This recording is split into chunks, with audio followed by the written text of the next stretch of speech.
So today we're going to be going over bird dog hip extensions, but we're going to be doing it with a bent knee to keep our hamstring out from helping, because the hamstring crosses both the hip and the knee joint. So if we do a straight leg, it'll allow our hamstring to really pull to make that happen, but if we shorten it, it puts it at a disadvantage. This is all just a fancy way of saying we're going to be doing a hip extension drill, focusing on the glutes and avoiding the hamstrings. And we're going to be doing it in a bird dog position or a tabletop position, where you're going to be on your hands and knees. And you want to make sure that you're not collapsed through your shoulders here, but that you're actually pushing them apart, and make sure your back isn't dumping out either. You want to think about sort of this engagement through and also this hollowing of your ribs. So this is actually a stacked position. This is my ribs flaring. You can sort of see how they're dumping out here. So you want to think about ribs pulling in. You can cough, and that'll help you get a more linear position.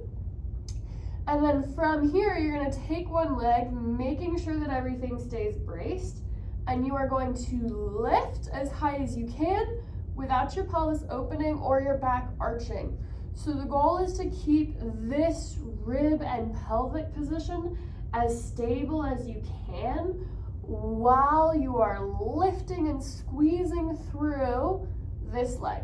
You can do a heel or a toe. Neurologically, you might find you get a little bit more glute with the heel.